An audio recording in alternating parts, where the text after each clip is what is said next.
Dokumentari kembali bersama Angela. Hari ini tanggal 20 Maret 2021. Ada hal lanjutan yang sangat menarik. Telah hadir bersama kita Pak Agus Nadi. Pak Agus Nadi seorang katakanlah praktisi, awalnya belajar ilmu manajemen. Menarik sekali kalau suatu saat Pak Agus Nadi ini bisa mengisi kompartemen atau bilik ketiga dari dokumentari tentang kiat atau how to melakukan sesuatu bagi yang ingin memulai satu usaha. Beliau ini fasih sekali istilah-istilah bisnis proses, bisnis model, cost structure, kemudian marketing juga, bagaimana membangun brand, image. Nah, saat ini seperti lanjutan yang kita sudah bicara dengan Mas Karim, kita panggil Mas Karim aja sebelumnya ya. Kembali tentang mainstream dan marginalized people. Kalau dilihat dari sini ada dua orang yang di mainstream, kemudian ada yang di marginalized. Marginalized itu bukan berarti bodoh atau terbelakang. Bisa saja seorang pensiunan seperti saya diberi kesempatan oleh Idam, Muhammad Idam Faisal untuk bercerita. Ya, kita juga marginalized people. Ada orang yang di mainstream ini terpanggil, kalau istilahnya Monica, ada satu calling. Tidak semua orang bisa melihat di sekeliling kita ada apa sih, tapi Pak Agus Nadi ini menyempatkan diri untuk melihat di antara sekitarnya, orang-orang lain. Kita akan dengarkan ceritanya. Terima kasih kehadirannya di sini. Terima kasih juga Pak Ari, Mbak Angel. Ya, Angel mungkin akan memulainya dengan satu dialog awal. Kayaknya dari tadi nih udah aduh, saya mau nanya kapan gitu. Silakan Angel. Pak Agus, saya dari tadi lihat yang kopi di sini. Nah, kan saya biasanya suka tertarik kalau misalnya saya lihat produk yang baru yang saya sendiri belum pernah lihat ya, dari segi, for example, packagingnya begitu. Mungkin Pak Agus boleh ceritakan apa ini yang di depan kita? Ya. Sebelumnya terima kasih Pak Ari, Mbak Angel dan kawan-kawan semua. Ya. Senang sekali saya bisa silaturahmi ke kawan-kawan semua. Yang pertama adalah apa sih yang dihasilkan ataupun apa sih produk yang ingin saya ceritakan. Memang jenisnya adalah minuman. Jadi minuman adalah ini Indonesia banget, karena minuman ini juga jadi surganya Indonesia. Kenapa? Karena minumannya kopi. Oke. Nah, tapi yang berbeda adalah dimanapun kita bisa ketemu kopi. Ya. Pak Ari, Mbak Angel, tapi kopi yang punya value, kopi yang punya inspirasi, disinilah sebuah cerita, sebuah value yang ada dan ingin saya ceritakan. Right, wow. Itu mungkin Mbak Angel. Mungkin keunikan mungkin yang Pak Agus mungkin bisa ceritakan, karena saya suka minum kopi sering ya sebagai anak muda gitu. Jadi mungkin kopi ini kenapa beda dari kopi-kopi lain gitu, Pak? Ya, jadi tadi sudah disebutkan, mungkin saya Agus Nadi, boleh panggil Agus, boleh Nadi, tapi kalau panggilnya jangan dipisah karena Nadi itu adalah urat nadi bagi saya.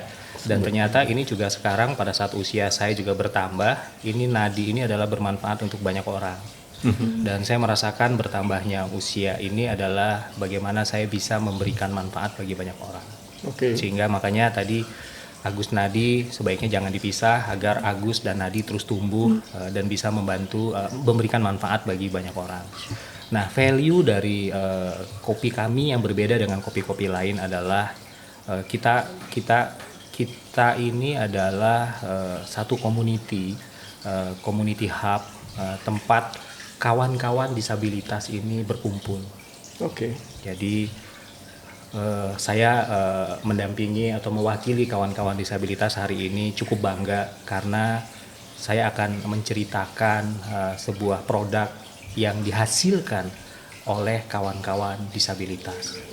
Nah, tadi value-nya apa? Kopi yang kami hasilkan sebagai salah satu produk di mana kami menyebutnya adalah community hub kami ini adalah Kita Setara. Di mana disinilah kawan-kawan disabilitas berkumpul, kemudian kita belajar bareng, kemudian kita bikin produk bareng, sehingga menghasilkan minuman kopi ini. Value-nya. Nah, value-nya adalah kopi ini dibuat, diracik dengan hati oleh kawan-kawan disabilitas. Dan tentunya kawan-kawan disabilitas ini community hub kami Kita Setara ini adalah ingin memberi kesempatan kepada kawan-kawan disabilitas itu bahwa beda itu kaya makna. Makanya kopi ini berbeda dengan kopi lain sehingga kami juga menyebutnya kopi inspirasi. Kenapa? Karena dibuat oleh sahabat-sahabat disabilitas Indonesia. Itu Pak Ari dan Mbak Angel. Ini saya menarik sekali kalau dari cerita tadi. Kadang-kadang kita dengar cerita itu mendengar, kemudian kalau kita lihat visualnya sebentar mungkin lebih terfokus, terlihat apa yang ditanyakan value tadi ya. Kebetulan kami punya gambar ini. Dilihat sebentar, silakan. Ini akan lebih menerangkan apa yang dimaksud value tadi, satu kesetaraan. Itu juga menerangkan bahwa ada orang yang di mainstream tadi menengok sejenak, kemudian mengajak dan menganggap saudara-saudara kita tadi ya adalah satu kesetaraan yang bisa sama bahkan lebih menghasilkan satu produk yang indah dilihat tapi juga nikmat untuk dirasakan berupa kopi. Angel suka kopi ya? Dan kopinya adalah ini. Ini satu udah kosong, siapa yang minum tadi Pak? Saking enaknya jadi saya tidak tahu bahwa itu khusus disiapkan di sini. Main promote saja. Percayalah sangat enak. Mungkin seperti tadi disebutkan bahwa dibuat dengan hati ya Pak ya. Untuk juga disebutnya kopi inspirasi. Nah, di sini ada di latar belakang kok ada mobil, kayaknya mobil VW nih. Ya. Ada cerita sedikit tentang ini Pak mungkin. Ya. Jadi ini salah satu value kembali pada saat kita membuat sebuah produk selain tadi dibuat oleh sahabat disabilitas, tapi secara bisnis model pada saat kita gambarkan di dalam sebuah gambar yang tentunya harus dipahami oleh kawan-kawan disabilitas ini adalah kita harus membuat value apalagi yang berbeda dari produk-produk lain. Nah, disabilitas tadi tidak boleh menjadi value untuk dikasihani, tapi kita buat kekuatan dari produk kita, yaitu tadi yang Pak Hari katakan, minumannya harus enak.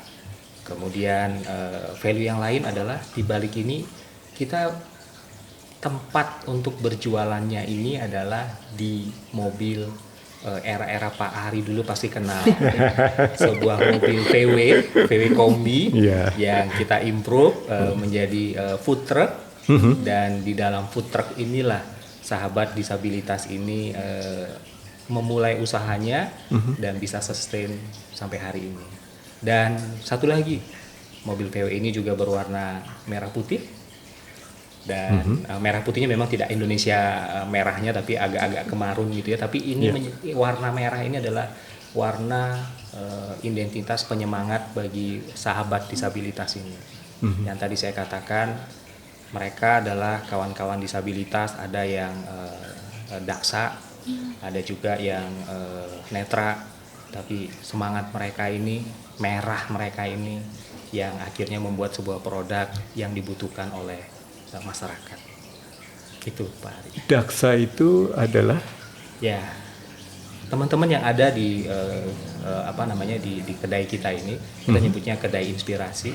Mereka ini adalah daksa. Ada yang mereka adalah pernah kecelakaan, kemudian ada juga yang bawaan dari lahir, karena ada yang tangannya hanya tangan kiri saja, tangan kanannya diamputasi, seperti gambar Pak Ari tadi.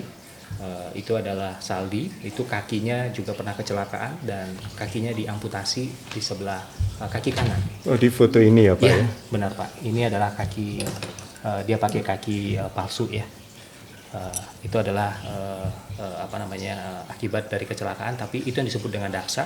Kemudian tangannya ada yang pernah kecelakaan juga, ada juga tangan yang sejak lahir terlahir memang tidak sama dengan kita. Satu yang indah saya dengar tadi ada warna merah dan putih, satu keberanian untuk melewati satu hambatan atau kesulitan yang diwarnai oleh warna putih, artinya hati yang bersih, yang suci. Luar biasa sekali nih Pak Agus Nadi. Dan bagi kami dokumenter di sini, ini kehormatan yang luar biasa, dan kami yakin ya di Indonesia yang indah ini, di luar sana masih banyak Agus Nadi yang lain. Juga masih banyak sebelumnya di episodenya Pak Karim ya. Ini berhenti sejenak itu karena kalau Angela bilangnya goosebump itu. Bukan lupa. Kemudian ada mungkin dialog berikutnya yang menarik di Angel. Mungkin mungkin Angela kalau bisa tanya Pak Agus Nadi mungkin tentang latar belakang Pak Agus Nadi sebelumnya gitu, sebelum mulai usaha ini gitu. Jadi mungkin karena kalau nggak salah kan Pak Agus Nadi mulainya dari manajemen gitu. Jadi emang jalur manajemen memang dari awal ada niatnya ke merintis suatu usaha, atau mungkin ada perubahan di tengah jalan atau bagaimana gitu. Ya, jadi kalau saya ceritakan sedikit ke belakang, Kita Setara ini tadi saya katakan ini adalah community hub yang menjadi tempat sahabat-sahabat disabilitas ini bisa belajar, dan nantinya mereka-mereka ini ada dua pilihan sebenarnya. Yang pertama adalah mereka bisa siap kerja, yang kedua adalah mereka siap menjadi wirausaha.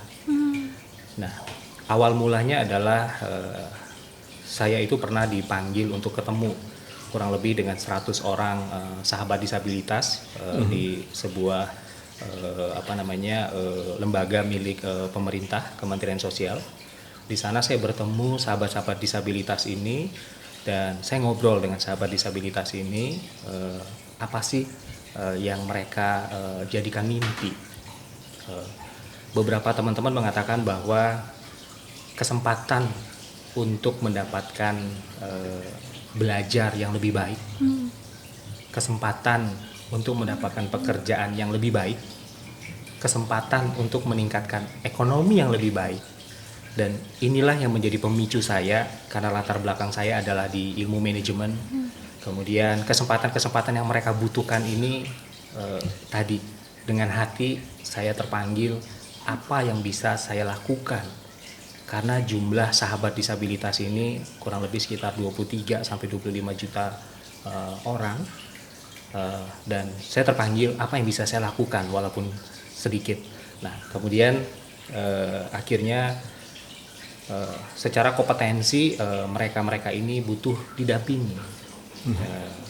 Keberaniannya menghadapi dunia di luar setelah mereka belajar. Karena di sekolah mungkin ada SLB, sekolah luar biasa, tapi setelah itu SWOT gitu. Nah, inilah jadi PR saya, bagaimana akhirnya saya bertemu dengan kawan-kawan ini dan sempat juga saya bekerja di sebuah perusahaan di perbankan.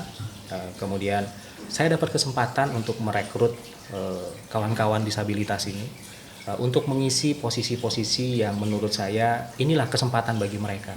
Saya katakan kepada manajemen, kita kasih kesempatan untuk mereka agar mereka setara. Nah, ada orang yang memang cocok untuk bekerja, sehingga kita sebutnya adalah ini adalah menjadi organisasi yang inklusif. Tapi ada juga sahabat disabilitas ini mimpinya adalah ingin menciptakan lapangan kerja lain. Nah, saya terpanggil kembali bahwa sahabat disabilitas ini ternyata tadi beda itu kayak makna.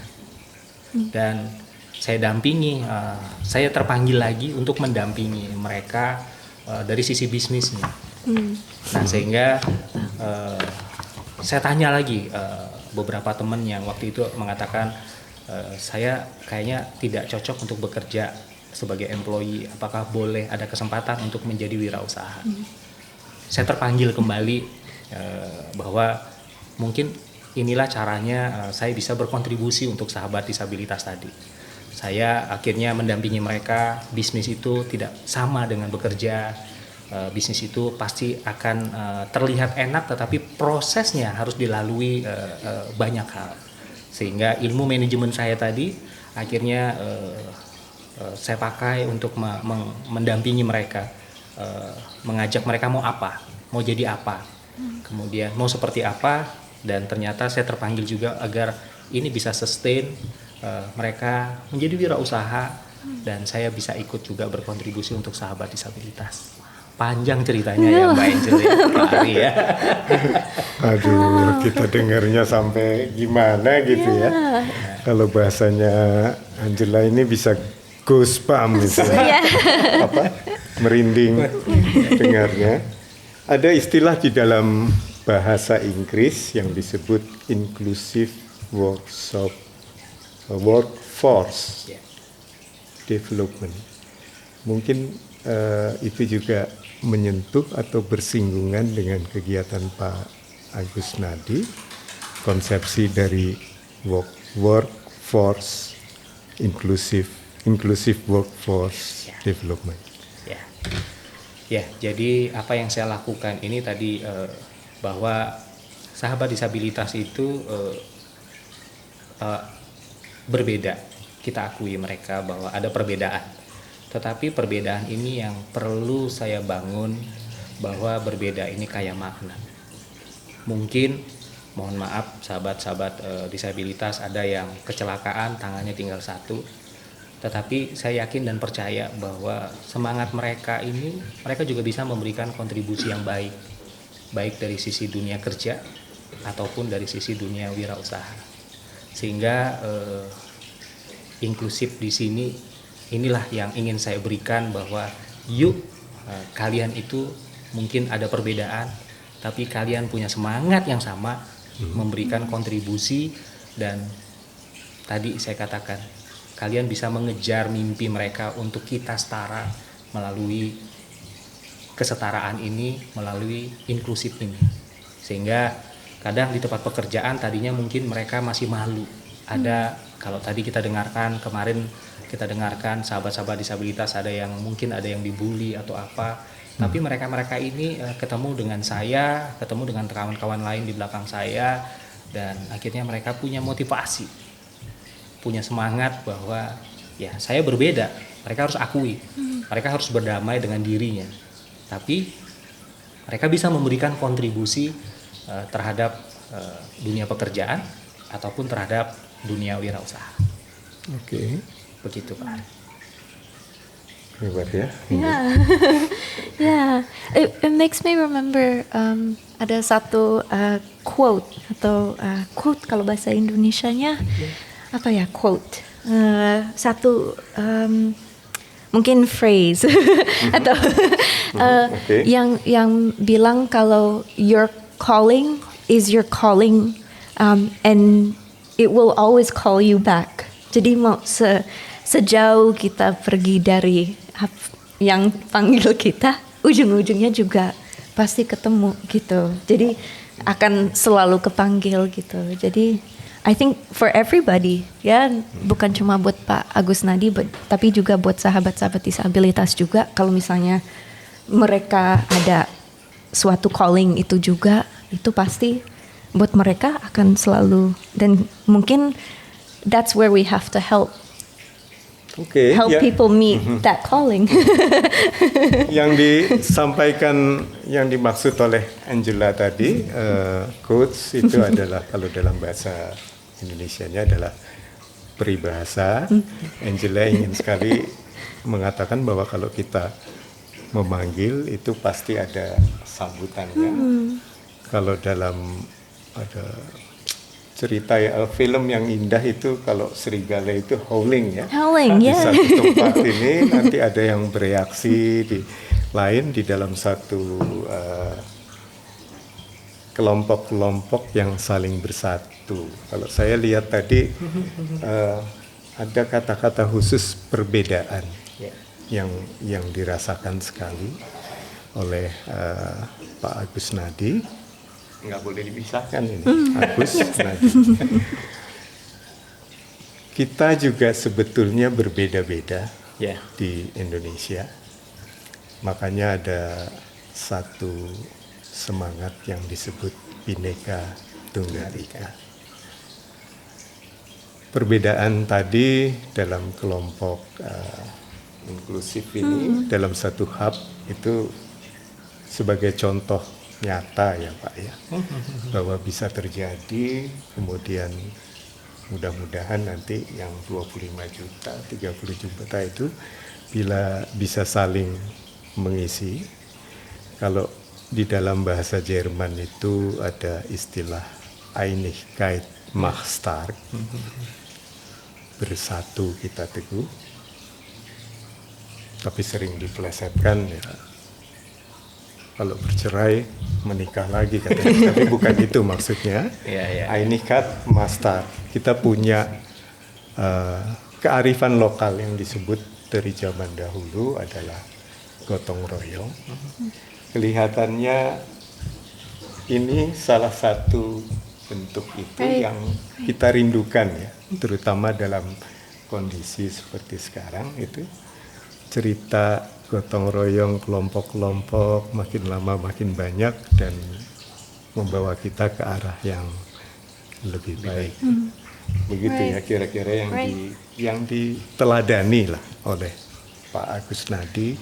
Dan saya yakin juga ada banyak orang juga yang seperti Pak Agus Nadi dalam segmennya atau dalam kelompoknya masing-masing. Terus sekarang apa nih? Ada lagi yang menarik nggak dari Angela ini? Banyak ingin tahu ceritanya. Selain kopi ini, mungkin Angela? Mungkin the community, yang kata-kata community itu yang mungkin di waktu-waktu sekarang juga yang mungkin banyak yang mulai dari isolasi mandiri gitu, dan pasti ada kepikir komunitas apa aja yang we are part of, and yang the sense of belonging gitu. Jadi untuk ada tujuan begitu, kayak sama-sama gitu. Yang saya pikir di waktu-waktu sekarang adalah hal-hal yang mungkin kita juga pikirkan, dan mungkin di waktu-waktu ini juga yang terisolasi gitu mulai pikirkan as you mentioned Pak Ari, the wolves calling, right? The howls. satu. Mungkin oleh sebab itu disebutnya oleh Pak Agus Nadi tadi, kita ini adalah hub katanya. Yes. Right. Dalam computer science ya, hub itu kira-kira sentralnya untuk menarik link ini ya. Right, right. Begitu ya kira-kira. Yeah. Oke, berarti kalau idenya aja sudah seperti itu, rasa-rasanya hanya tinggal tunggu waktu untuk interconnection. Ya, tertarik gitu ya. Right. Di samping kopi ini ada lagi produk lain yang direncanakan atau diimpikan atau mungkin yang spesifik dengan rekan-rekan kita yang sering di Undang-Undang Nomor 8 disebutnya disability. Itu yang spesifik mungkin apakah di bidang tanam menanam yang sedang diolah oleh Pak Agus Nadi dan rekan-rekan. Ya, jadi saya kaitkan dengan antara community hub dengan next community-nya ya Pak Ari ya. Jadi tadi saya katakan bahwa kita setara dengan produknya Kitorato. Kitorato ini bahasa Sumatera. Bahasa Sumatera. Artinya kita setara. Mereka punya visi adalah ingin setara. Dan di sana kenapa tadi dibicarakan mengenai titik hub-nya. Dan community hub ini siapapun bisa datang. Akhirnya setelah lahir sebuah produk kopi ini, banyak sahabat-sahabat disabilitas yang datang ingin menjadi keluarga Kitorato. Makanya akhirnya kita bikin community hub. Jadi tidak hanya tunadaksa yang datang, ada kawan-kawan dari tunarungu, tuli, kemudian juga tunanetra datang untuk sama-sama belajar. Makanya kami punya kampus namanya adalah kampus kehidupan. Kita sama-sama belajar di kampus kehidupan ini. Belajar apa? Belajar mengenai wirausaha. Nah, Kitorato sebuah produk yang lahir butuh proses, butuh perjuangan. Bahkan tadi kalau cerita mobil VW tadi Pak, ada satu uniqueness lagi Pak, satu value lagi. Zamannya kita mobil VW ini adalah manual. Sampai sekarang masih manual. Setirnya itu power, benar-benar power steering benar Pak, karena pakai power tenaga. Nah, ini yang membawa dengan tangan satu. Awalnya dia belajar nyetir pakai perut, lama-lama akhirnya dia bisa mandiri. Dan ini adalah sebuah proses yang harus dihadapi sehingga bisa membuat kopi ini. Dan namanya Randy, sahabat disabilitas di Kitorato. Dia membawa mobil ini setiap hari datang ke Granada untuk membuka kedai inspirasinya, kemudian membuat kopinya dengan hati juga supaya menjadi inspirasi bagi banyak orang. Kemudian mereka-mereka ini kita jadikan inspirasi lagi kepada siapa? Ke kawan-kawan lain tadi. Makanya disinilah community hub, mereka menginspiring bagi banyak orang lagi, dan inspiring inilah jadi sebuah tempat akhirnya datang menjadi keluarga besar kita setara. Nah, selain Kitorato, brand produk kita adalah banyak kawan-kawan ternyata beda itu kayak makna tadi. Yang teman-teman bertiga tadi tidak bisa membuat kopi, di challenge bisa bikin kopi, tidak mengenal bisnis model, kita dampingi mengenal bisnis model. Kemudian akhirnya mereka di Kita Setara ini, di Kitorato ini, mereka bukan karyawan saya Pak Ari. Jadi saya membangun ini bukan mereka sebagai karyawan saya, tetapi mereka lah bisnis ownernya. Sehingga sahabat disabilitas ini akhirnya setelah 1 tahun kita dampingi, akhirnya mereka mengatakan bahwa saya menjadi bisnis owner di kedai Inspirasi 1, kedai Inspirasi 2, dan kedepannya mereka-mereka ini akan cerita ke kawan-kawan lain, dan akhirnya selain minuman kopi, ternyata ada teman-teman yang bisa menjahit. Mereka bisa dan saya fasilitasi itu. Jadi saya sebagai fasilitator, sebagai coach, sebagai mentor, supaya akhirnya kelebihan mereka ini naik ke permukaan dan akhirnya dibutuhkan oleh market. saya hanya tinggal dilengkapi dengan ilmu bisnisnya, tinggal dihitung secara cost structure-nya, bagaimana memarketingkannya, sehingga tadi jahit menjahit pada saat ini jadi kebutuhan. Mereka bisa membuat masker, menjahit baju, kemudian bikin tas dan lain-lain. Dan itulah ke depan menjadi target kami juga. Dan tadi menjawab kondisi pandemik seperti saat ini juga Pak Ari, Mbak Angel. Ini adalah challenge bagi sahabat disabilitas. Tapi semangat merahnya tadi Pak, yang selalu saya bangun bahwa kondisi pandemik ini bukan menjadi titik habis kita, tapi menjadi titik bangun kita. Salah satunya adalah kita harus membuat market baru. Melalui apa? Melalui digital marketing. Jadi berjualannya walaupun mereka berjualan langsung, tapi juga dengan marketing ini dijadikan membuat kolam baru. Makanya tadi community hub-nya terus tumbuh. Kita harus diversifikasi produknya. Dari bikin kopi bisa bikin masker.